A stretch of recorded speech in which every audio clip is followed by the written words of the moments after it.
founder of Women for Justice and Peace in Iran, and she's going to be speaking on the U.S.-Iran conflict. Is it nuclear or is it imperialism?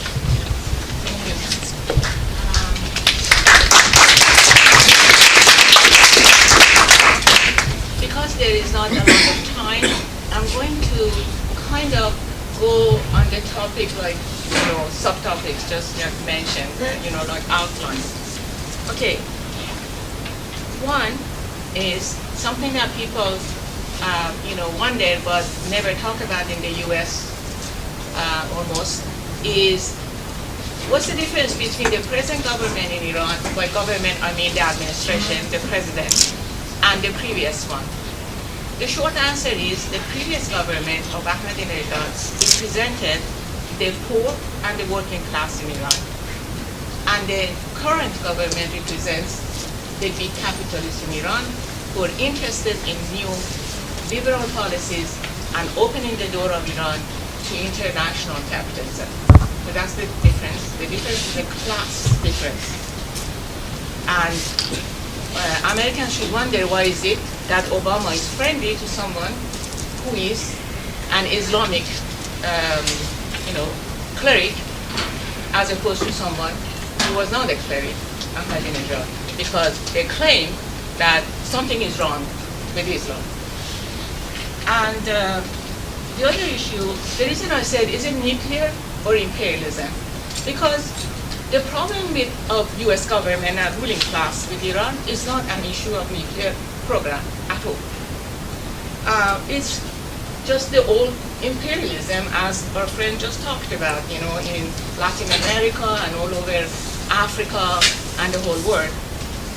And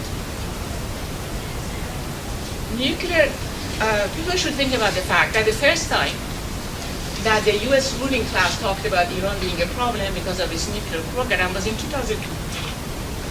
But America had sanctions against Iran since 1981, right after the revolution. What were those sanctions for? There was no nuclear program, so that's not the problem. The problem is imperialism. Because U.S. imperialism, imperialism in general, but today U.S. imperialism, is opposed to any government which is independent and defends its total integrity and independence and refuses to pay the imperialist rent. And Iran is a country which is independent and refuses to pay imperialist rent. That is the conflict. Anyone that doesn't pay the imperialist rent is going to be disrupted. And the U.S. ruling class asked for regime change. They did it in Libya. They are doing it in Syria. They did it in Iraq. And irrespective of whether the government is Saddam Hussein, which from my point of view was a criminal government, or a government of Iran, which from my point of view is not a criminal government like Saddam Hussein, the conflict that U.S. ruling class has is because they refuse to pay imperialist rent. And one should ask the question, why is it that when Iran did not have any nuclear program, not only U.S. put sanctions on the Iranian people, but also U.S. went and Rumsfeld went to Iraq and shook hands with Saddam Hussein and encouraged him and told him we provide you all the help you need in order to go and take over Iran. So Iran went through 8 years of imposed war from Saddam Hussein's Iraq with the help of U.S. and Iran was under sanctions. Iran was under sanctions, not Saddam Hussein who used chemical weapons against his own people. Iran was under sanctions. No nuclear program, no use of chemical weapons against anybody, but it was under sanction. So don't fall for this story that there are sanctions because of nuclear program in Iran. Whatever it is, it's not weapons, but whatever it is, it had nothing to do with what the U.S. ruling class wants in Iran. The U.S. ruling class wants change of regime in Iran. It has always said that. It has always said all the options are on the table. The options are on the table to change the regime in Iran. And what they mean is that they will do everything necessary to achieve that. And then you have to ask, why is it that Obama said they will not talk to Ahmadinejad's government? Because Ahmadinejad's government was like the government of Venezuela, a populist welfare program government which represented the poor and the oppressed in Iran economically.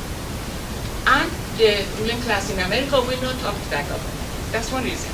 Today they're ready to talk because the big capitalists in Iran have taken the power in their hands. At this time, unfortunately, both the presidential power and the Congress in Iran are in the hands of the big capitalist class. So they want to open the doors of Iran. And while in Iran, the resources right now belong to the Iranian people, they want to make it Mali, where it doesn't belong to the Iranian people, it will belong to the international capitalist class. So that's the whole thing going on. The other problem that U.S. ruling class has with Iran, the government, is that the Iranian government has friendship and relationships with Syria, which has been an independent government and not a part of the U.S. imperialist sphere as Saudi Arabia is, Jordan is, and Kuwait is, and Qatar is. Syria has been independent, and Iran and Syria have had a cooperation agreement. And they say, why does Iran help Syria? What shouldn't it? People who are in NATO help each other.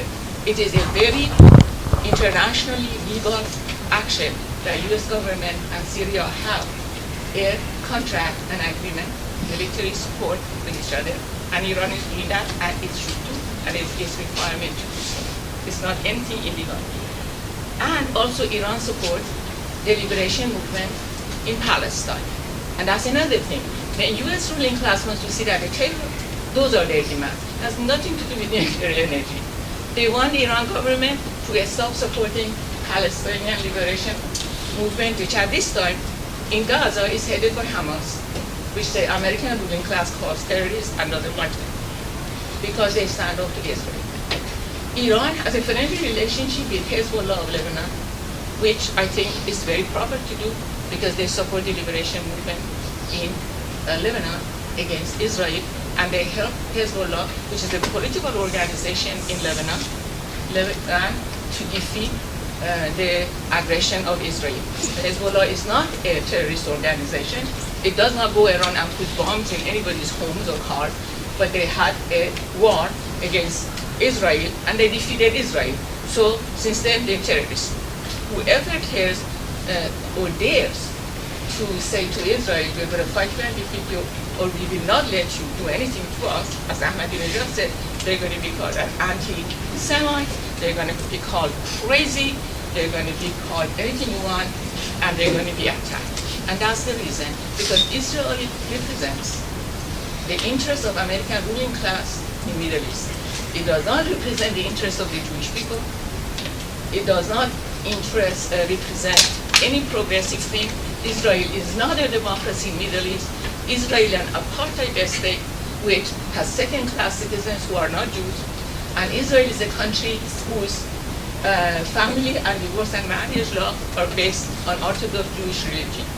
So it is has nothing to do with modern European type of democracy.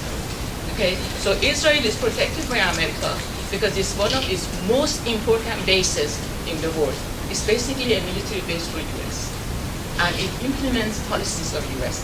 And if Iran dares to say we will stand up to Israel, Iran is going to be an enemy to the American ruling class. So, as my friend here said, what you mean, we white man? Iran has no conflict with the American people. The conflict is the American ruling class wants to have Iran as it has Saudi Arabia and Kuwait and Qatar and everywhere else, and it doesn't have it. And that's the issue. So it's not about the women's rights in Iran. It's not about nuclear energy.